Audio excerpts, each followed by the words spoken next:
The decision to shut down the voting system in Burkina Faso, calling it a waste of money, marks a moment of reflection on the political landscape and priorities of a nation facing immense challenges. At a time when the country is grappling with security threats, economic instability, and social unrest, the reallocation of resources becomes a critical decision that must be made with both pragmatism and foresight.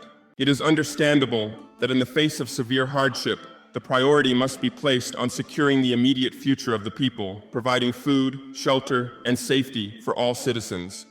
The collapse of state institutions, often under the strain of external threats and internal divisions, creates an urgency that cannot be ignored.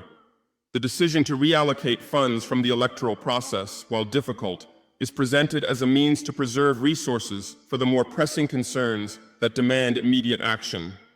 In moments like these, it becomes necessary to reassess the value and effectiveness of systems that in the past may have been seen as central to democratic governance. When resources are finite, every decision has profound consequences. Are elections, though critical in a functioning democracy, still the highest priority given the national crisis at hand? Is it possible to justify spending on a process that under current conditions may not bring the desired outcomes of stability and unity? Moreover, we must recognize that for the people of Burkina Faso, the real currency is not the ballots cast in a time of uncertainty, but rather the security and stability that are the bedrock of any democratic system. A society under siege from both external and internal forces requires more than the symbolic exercise of voting. It requires the protection of life, the restoration of social cohesion, and the rebuilding of institutions that have faltered. While some may argue that shutting down the voting process diminishes the democratic spirit, the question remains, what is democracy if it cannot guarantee the safety, health, and future of its citizens? A government must always ask itself how best to serve the people in their hour of need. And in moments of crisis, the path forward may not always be the same as the one that was intended in more stable times. In the end, the decision to halt the electoral process represents a hard truth. There are times when the ideals of democracy must take a backseat to the most immediate and pressing needs of a nation in peril.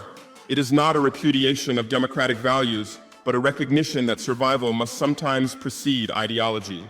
As the country navigates its path forward, the key will be to ensure that once the immediate crises are addressed, the spirit of democracy, reformed and stronger for having weathered this storm, can eventually take root once more. The decision to halt the voting process in Burkina Faso was not made lightly, but rather in response to the growing and immediate challenges that the country faces. In a time of heightened insecurity, internal conflicts, and escalating humanitarian crises, the leadership has recognized that certain priorities must take precedence over others.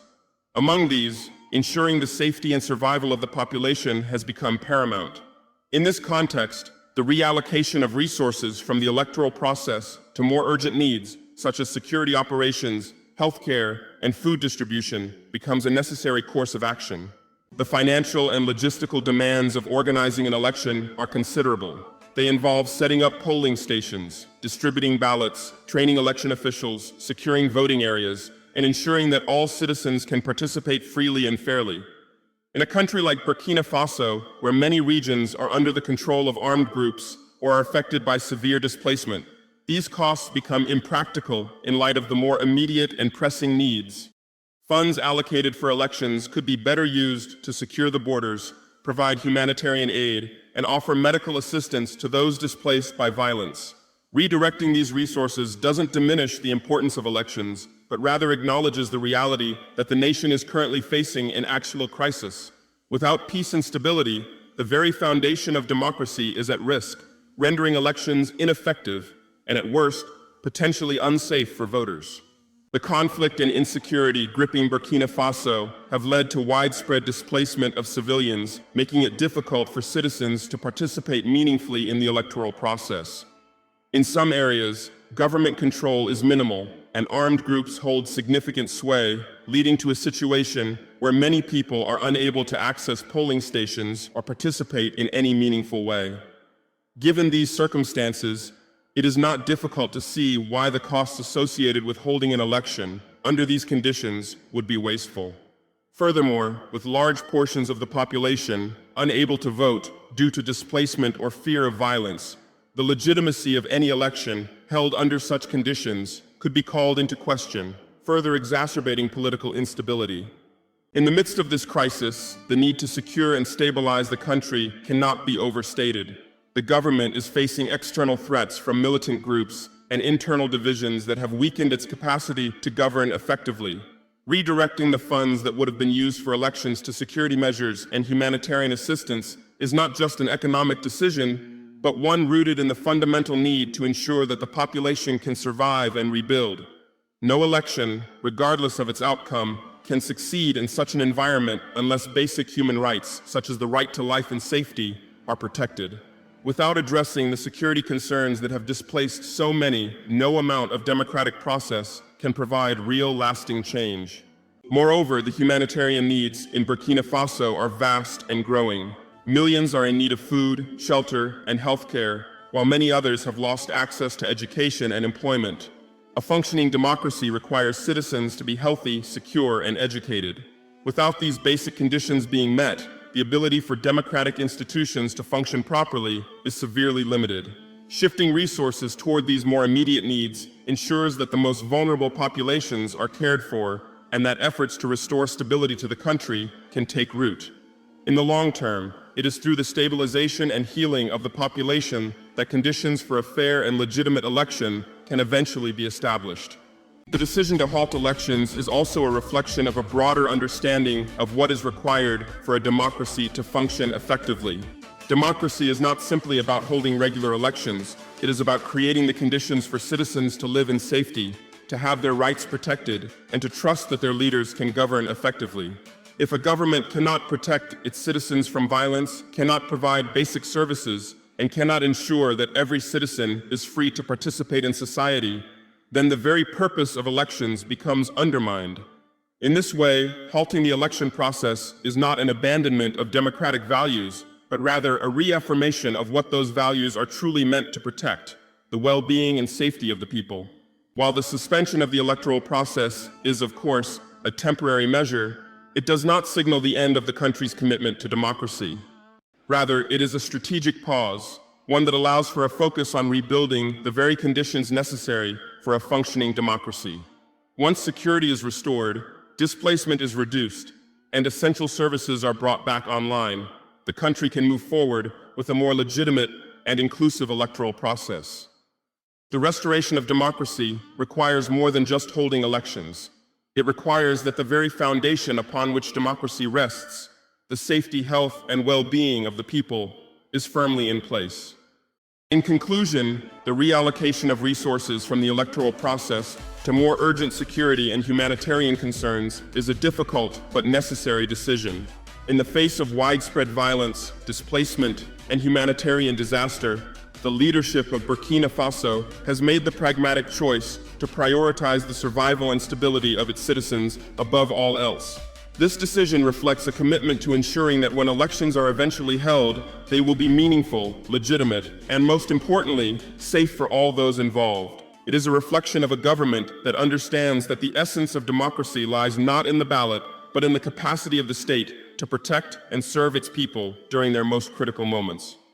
The decision to delay or halt the electoral process in Burkina Faso reflects the hard realities of a nation caught in the grip of a national crisis. While the importance of democratic processes like elections is well understood, the context in which such processes are held is equally crucial. In a country facing severe insecurity, economic instability, and internal conflict, the priority shifts from idealistic democratic processes to addressing the fundamental needs of survival, stability, and public safety. Elections, in the face of these challenges, may no longer be seen as the highest priority when the very survival of the state and the well-being of its citizens are at risk. Burkina Faso's national security situation is dire, with armed insurgencies and militant groups threatening both the state's territorial integrity and its ability to provide services to its citizens. Over the past few years, the country has seen an alarming rise in violence, particularly from groups linked to Al-Qaeda and ISIS. This insurgency has led to widespread displacement, with hundreds of thousands of people fleeing their homes to escape the violence.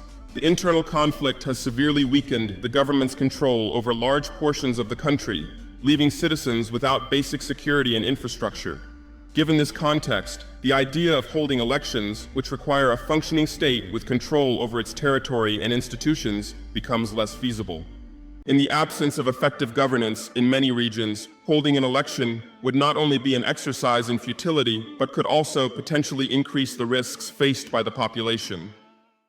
Elections, in this case, could become targets for militant groups seeking to destabilize the country further. Polling stations and election-related facilities would be vulnerable to attack, putting both voters and election officials at risk. The displaced population, unable to return to their homes, would have limited access to polling stations, creating a situation where large segments of the population are effectively disenfranchised. This undermines the democratic process and could result in elections that are neither free nor fair, damaging the legitimacy of the outcome and further exacerbating divisions in an already fractured society. The economic instability that accompanies such a national crisis also compounds the difficulty of holding elections. Conflict and insecurity have disrupted trade, agricultural production, and basic public services. The economy, already struggling with high unemployment rates, has been hit hard by the widespread displacement of people and the destruction of infrastructure. In this context, the state faces enormous challenges in providing for its citizens, including meeting their most basic needs for food, healthcare, and shelter. With such a strained economic situation, directing funds toward the organization of elections, especially when they may not lead to any meaningful improvements in governance, would be seen as an imprudent allocation of limited resources. Furthermore, in times of economic instability, it is crucial to focus on stabilizing the nation's financial foundations, redirecting funds toward immediate humanitarian aid, rebuilding efforts, and securing critical infrastructure is essential for providing the population with the tools they need to survive and rebuild their lives. Elections, while a cornerstone of democratic governance, cannot be a priority when millions of people are without basic necessities. In such a crisis, it would be more prudent to focus on restoring security and providing the essentials of life, with the understanding that elections can be revisited when the country is in a more stable position. Internally, the conflict has exacerbated existing social divisions, making it even more difficult to imagine a peaceful and inclusive electoral process. In regions where communities are divided along ethnic, regional, or political lines, elections can easily become a source of further tension rather than a means of reconciliation. The country's political landscape is already fractured, with various groups vying for influence, many of whom have differing visions for the nation's future. Holding elections under these circumstances risks deepening these divides, especially if large swathes of the population are excluded from the process due to displacement or fear of violence. The lack of trust in political institutions, coupled with the insecurity and instability, makes it difficult for citizens to have faith in the electoral process. In such an environment, elections may be perceived as a mere formality, an exercise that does not truly represent the will of the people. If people do not feel safe to vote, if they believe the election process is rigged or inaccessible, or if they feel that their participation will not lead to meaningful change, voter turnout and engagement will likely be low, further eroding the credibility of the process. The decision to delay elections in the face of such turmoil also reflects an acknowledgement that democracy cannot thrive in an environment of chaos and destruction. Elections are only meaningful when there is a basic level of governance and security in place.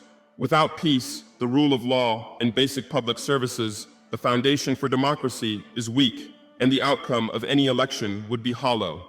A fair and free election requires a level of societal stability that is simply not present when the country is in the midst of a national crisis.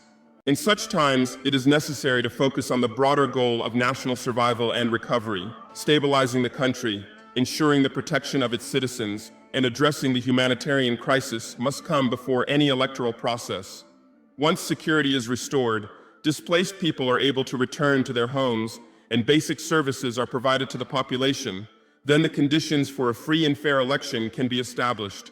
The postponement of elections, therefore, should be viewed not as a rejection of democratic principles, but as a necessary measure in the face of overwhelming national challenges. Ultimately, the decision to prioritize national survival over electoral processes reflects a pragmatic understanding that elections, while vital to democracy, are not an end in themselves. They are part of a larger system of governance that requires stability, security, and trust. Until these foundational elements are in place, elections will remain a distant goal, one that can be pursued only once the nation has weathered the immediate storm of conflict, displacement, and economic collapse. In the long run, this approach may help ensure that the elections that do take place are not only legitimate, but also effective in promoting peace, unity, and sustainable development for the people of Burkina Faso. In a country gripped by crisis, the question of whether elections can still deliver true democratic value becomes increasingly complex.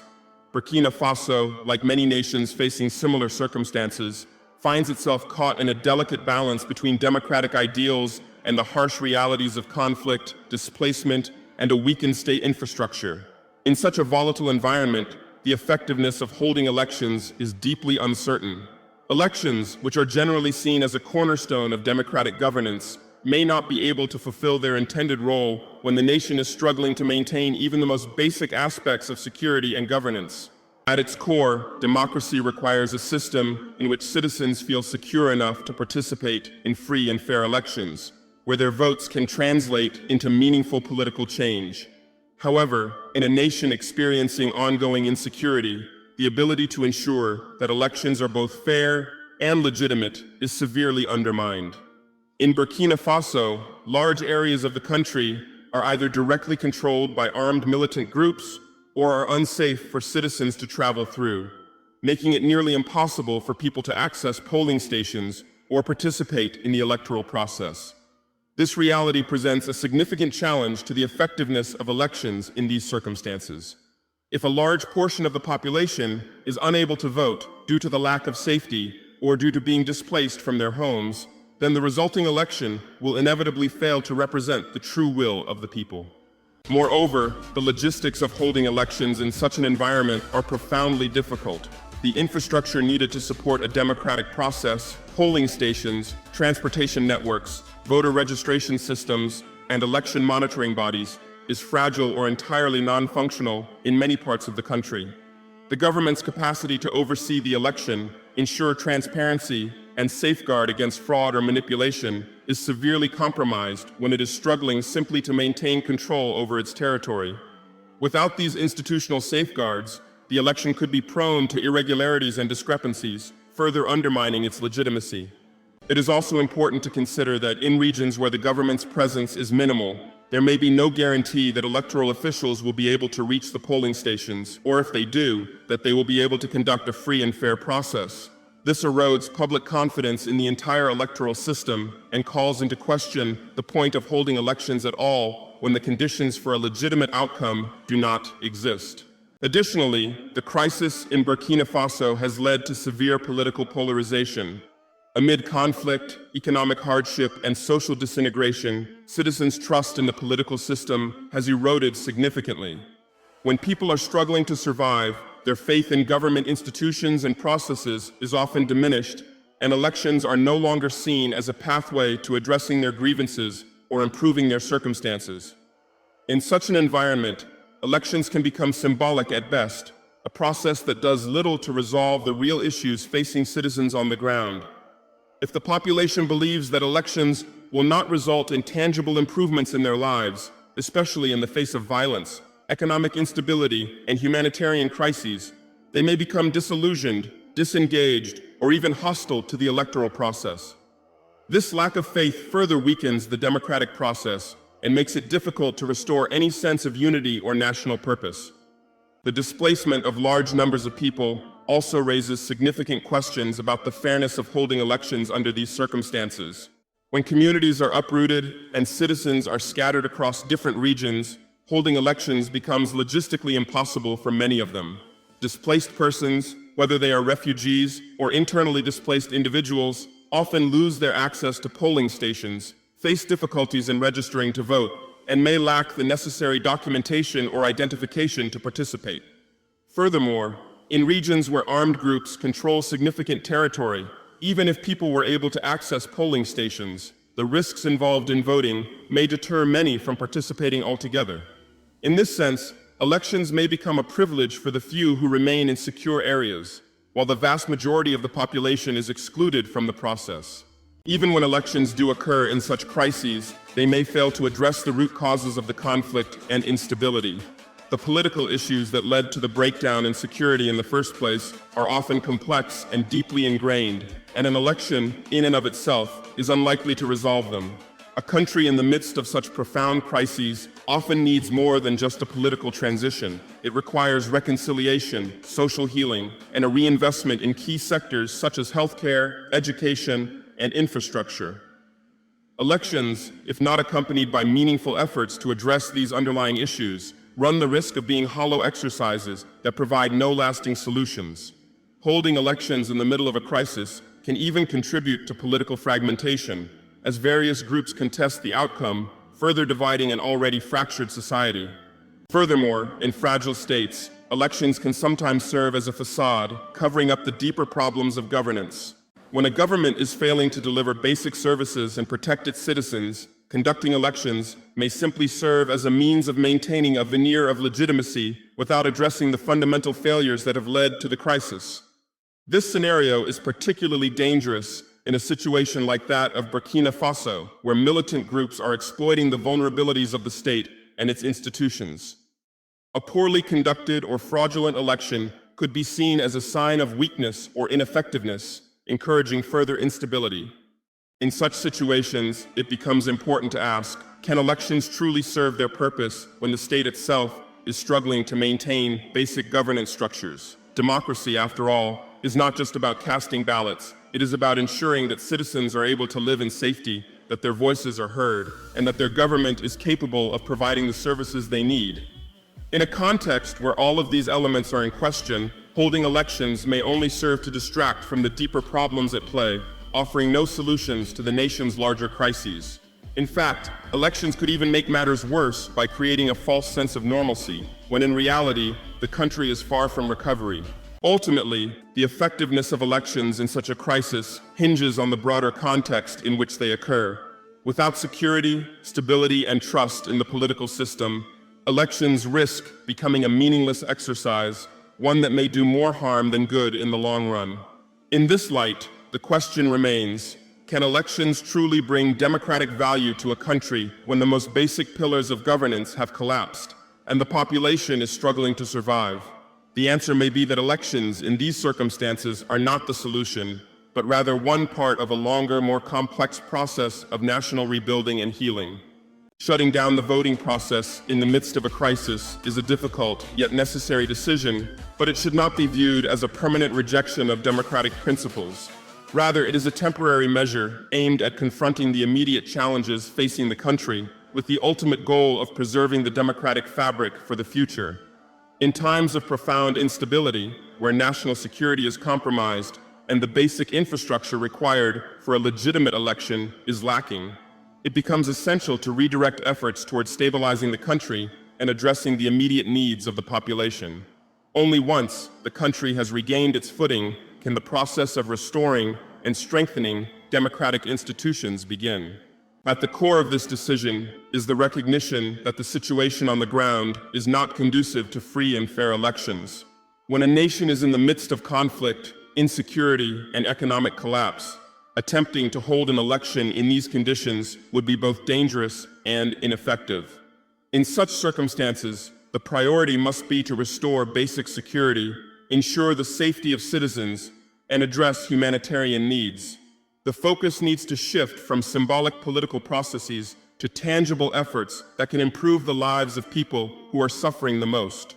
Redirecting resources and attention away from elections is not a denial of democracy. It is a pragmatic decision that seeks to protect the population from further harm. A temporary setback in the electoral process should not be viewed as the end of democratic governance. Democracy is not simply about holding elections. It is about ensuring that the people have a voice, that their rights are protected, and that the institutions of governance are functioning effectively. In a context of crisis, the ability to participate in free and fair elections is undermined by a lack of security, displacement, and widespread disenfranchisement.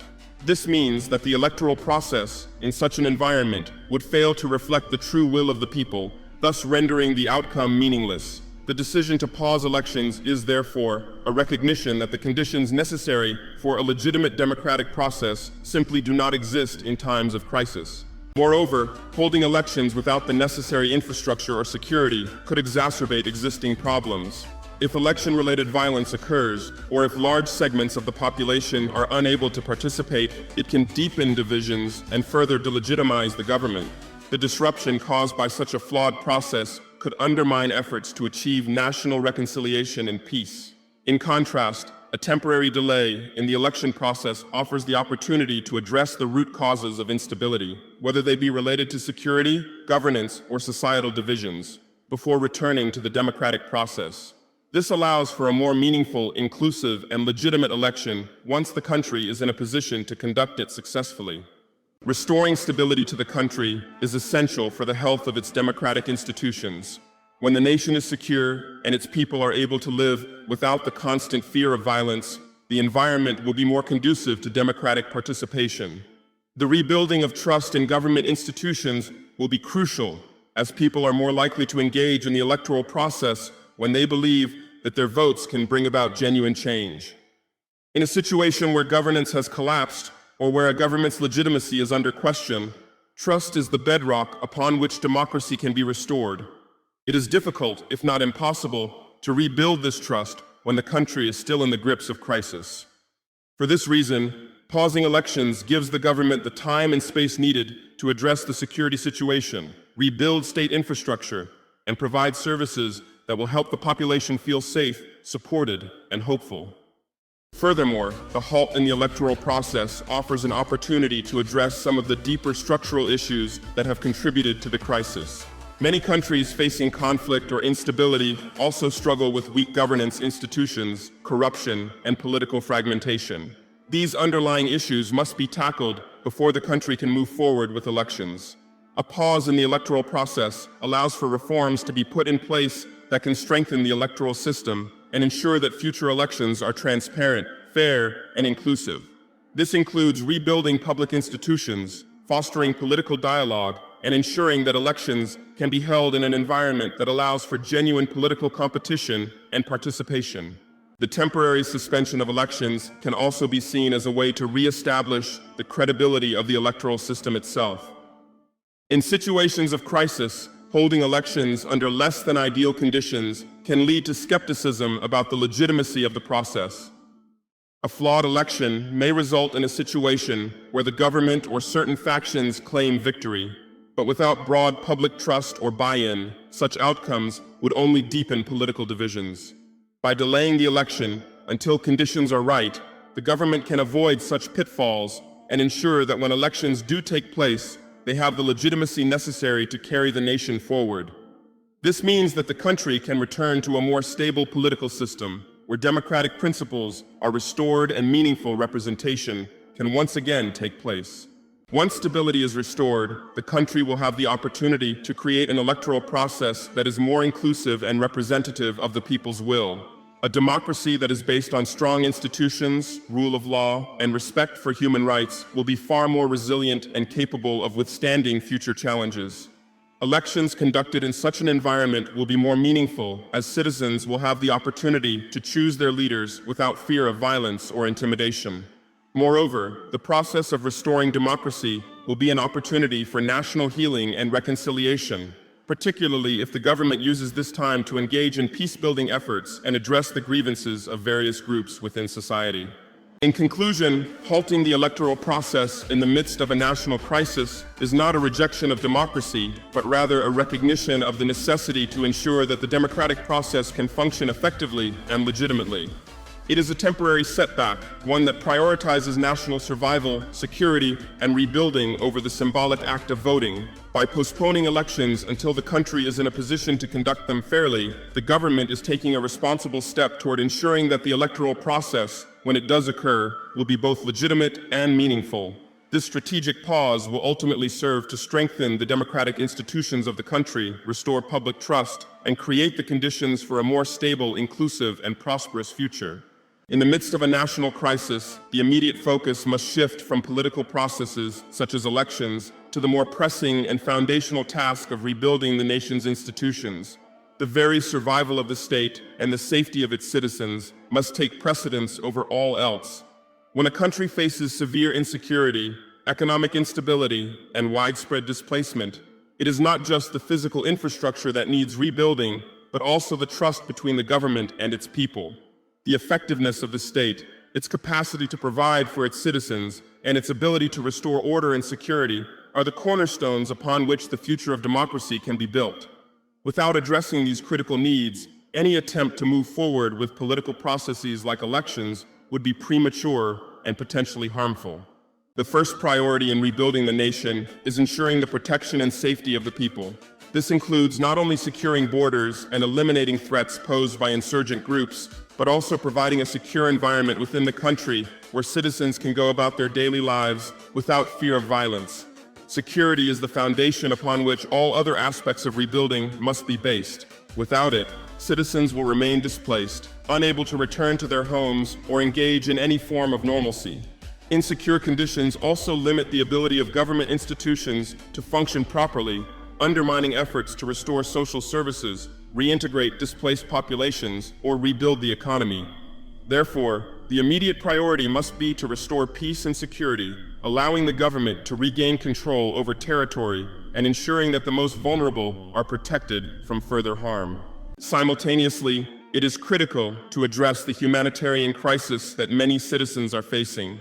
Millions of people may be displaced without access to basic services such as food, water, healthcare, and education. The government, with the help of international partners and organizations, must focus on meeting these basic needs to prevent further suffering. Rebuilding the nation's infrastructure, such as roads, hospitals, schools, and water systems, will not only restore essential services, but will also demonstrate the government's commitment to the welfare of its people. This is a crucial step in rebuilding public trust, which has likely been severely eroded during the crisis. When citizens feel that their needs are being addressed and that the state is acting in their best interest, they are more likely to engage with the government and ultimately the democratic process. Once the immediate threats to the safety and well-being of the population are addressed, the next step is to begin rebuilding the institutions that are essential for the functioning of the state. In many fragile states, government institutions are weak or have collapsed under pressure from conflict and insecurity. A failure to rebuild these institutions would mean that the country remains vulnerable to future crises, making it more difficult to respond to emerging challenges or prevent new ones from arising. The rebuilding process must focus on strengthening the rule of law, ensuring that institutions of governance are both effective and accountable, and fostering an environment where citizens' rights are respected and protected. Strengthening the judicial system, for example, is essential to ensuring that laws are enforced fairly and impartially. Without a strong and independent judiciary, there is no guarantee that the government can provide justice for those who have been wronged or hold perpetrators of violence accountable. Additionally, reforming the security sector, including the police and military, will be necessary to ensure that these forces are accountable to the people and serve to protect rather than intimidate or oppress them. The reform and strengthening of these institutions will be fundamental in rebuilding trust between the government and the people. The political framework itself must also be reconsidered and restructured to ensure that it is resilient to future challenges. The crisis may have exposed flaws in the political system, such as corruption, lack of transparency, or the inability to address the needs of diverse groups within society. Moving forward, it will be essential to create a more inclusive political system that listens to and represents the interests of all citizens. This includes establishing mechanisms for meaningful political participation, ensuring that marginalized groups are included in decision-making, and promoting an environment where peaceful dialogue and negotiation are prioritized over violence and division. By doing so, the country can build a more resilient democratic framework that is better equipped to withstand future challenges and prevent further crises. Restoring faith in democratic institutions will also require reforms that promote greater transparency and accountability. The government must demonstrate that it is not only capable of addressing the immediate needs of the population, but that it is also committed to good governance. Corruption, mismanagement, and abuse of power can all undermine public trust in the state and its institutions. Tackling these issues head-on through judicial reforms, anti-corruption measures, and the promotion of transparency will be crucial in ensuring that citizens once again have confidence in their leaders and the political system. A key aspect of rebuilding will also involve fostering national reconciliation. In societies torn apart by conflict, there are often deep divisions between different ethnic, religious, or political groups. The rebuilding process must not only focus on physical infrastructure, but also on mending the social fabric of the nation. Dialogue, peace-building efforts, and restorative justice will be essential in healing the wounds of the past and ensuring that no group feels excluded from the future of the country.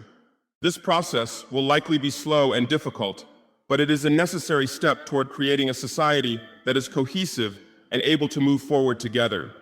Finally, while rebuilding the nation's institutions and securing peace are paramount, attention must also be given to economic recovery.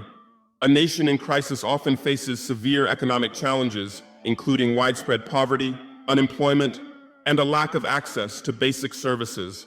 Economic recovery programs must prioritize creating jobs, rebuilding industries, and providing support to those who have been most affected by the crisis. By doing so, the government can help ensure that the country is able to rebuild its economy in a way that benefits all citizens, promoting long-term stability and prosperity.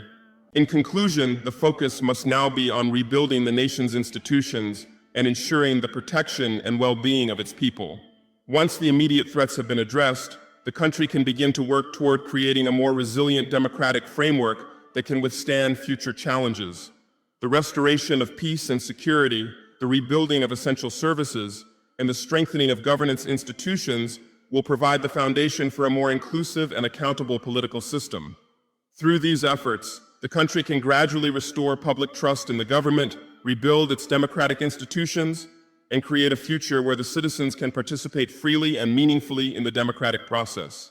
In the face of a national crisis, the decision to delay or suspend elections is a difficult yet necessary compromise, reflecting the complex balancing act between upholding democratic ideals and addressing the pressing realities of a country in turmoil. Democracy, with its emphasis on free and fair elections, individual rights, and political participation, is a foundational principle that many nations aspire to maintain. However, in times of existential threat, when the very survival of the nation and the safety of its citizens are at risk, democratic processes such as elections may need to take a back seat. While elections are indeed central to the democratic framework, they cannot be the only concern when national security, citizen well-being, and the ability of the state to function are severely compromised. The ideal of democracy assumes that there is a functioning state apparatus in place, one that can secure the borders, protect its people, maintain public order, and uphold the rule of law. These are the very conditions that allow elections to be meaningful. Elections, after all, are not just about casting ballots. They are about ensuring that every citizen's vote is counted and that they can participate without fear or intimidation. In a country facing internal conflict, insurgencies, and widespread insecurity, the ability to guarantee a free and fair election becomes severely compromised. Armed groups might target polling stations, voters may fear for their safety, and large swaths of the population, especially those in conflict zones or displaced, would be unable to vote, effectively disenfranchising them. Moreover, holding elections in an environment of crisis can have unintended consequences. Rather than being an opportunity for the people to choose their leaders, an election could become a flashpoint for further violence, political fragmentation, and social unrest. In such fragile conditions, the act of voting could exacerbate divisions, especially if one faction or group feels excluded from the process or if the results are disputed in an already polarized environment. When these tensions are high, elections may do more harm than good, deepening rifts and making it even harder for the country to heal and move forward. This is a critical consideration for any government facing a situation where the survival of the state itself is in question. The decision to postpone or shut down the electoral process, therefore, must be viewed not as a rejection of democracy, but as a temporary necessity for the well-being of the nation. A country experiencing an existential threat, whether through armed conflict, natural disasters, or a humanitarian crisis, requires stability and security as its immediate priorities. Without these, elections would be little more than a formality, with no legitimate or lasting impact. In fact, holding elections under such dire circumstances could risk undermining the very values democracy seeks to promote: peace, fairness, and the right of citizens to participate in governance without fear of violence or repression. In such a context, ensuring the safety and security of citizens becomes the highest priority. Citizens cannot fully exercise their democratic rights when they are constantly under threat, unable to access safe polling stations, or even return to their homes. When millions of people are displaced or living in areas controlled by armed groups, it is virtually impossible to hold an election that is both free and fair. A situation where large segments of the population are effectively excluded from voting would create an incomplete and potentially illegitimate election result, further fueling discontent and undermining the credibility of the process. While it may be painful to delay the electoral process, this decision reflects a pragmatic understanding of the situation on the ground. The reality is that the long-term health of democracy depends on creating conditions where elections can be held securely, transparently, and inclusively. It is crucial to remember that democracy is not only about elections, it is about governance, the rule of law, the protection of rights, and the ability of citizens to participate in decision-making. A government that is unable to ensure basic security or address the immediate needs of its people cannot effectively uphold democratic principles, no matter how well-intentioned its political processes may be. The immediate needs of the population, such as access to food, shelter, healthcare, and protection from violence, must take precedence. These are the fundamental issues that need to be addressed before any meaningful democratic process can take place. In times of crisis, government resources are often stretched thin, and the state must prioritize resources to address the most urgent needs. Redirecting funds and efforts toward humanitarian aid, security, and the restoration of public services is essential for preserving the integrity of the state. Once the immediate crisis is addressed, the country can begin to rebuild and stabilize, creating the conditions necessary for an effective, inclusive, and legitimate electoral process in the future. In addition, postponing elections allows the government to focus on rebuilding the institutions that form the bedrock of democracy. Strengthening security forces, restoring law and order, rebuilding infrastructure, and addressing humanitarian needs are all prerequisites for ensuring that elections, when they eventually take place, are fair and legitimate. If a country is to emerge from crisis and return to a fully functional democratic system, these foundational elements must be addressed first. Elections can be a tool for political change, but they are only meaningful if the state is strong enough to ensure that the process is fair and that the results are respected by all segments of society. In times of turmoil, it is important to recognize that a temporary setback in the electoral process does not signal the death of democracy. Rather, it represents a pause, a necessary break from the ideal of elections in order to focus on the more immediate, survival-oriented needs of the nation. In the longer term, once the country has regained stability, the full restoration of democratic processes will become possible. When people feel secure, their rights are respected, and their voices are heard, they are more likely to participate in meaningful elections that can drive positive political change. At that point, democracy can thrive once again, built on a foundation of stability, governance, and respect for the rule of law. Ultimately, the difficult decision to postpone elections reflects a commitment to protecting citizens and ensuring that the nation has the time it needs to rebuild. Once the country has addressed its immediate threats, whether from violence, insecurity, or economic collapse, it will have the opportunity to return to its democratic ideals, stronger and more resilient than before. For now, the priority must be to address the immediate needs of the people, and once the nation has regained its stability, the path to democratic restoration will be clear.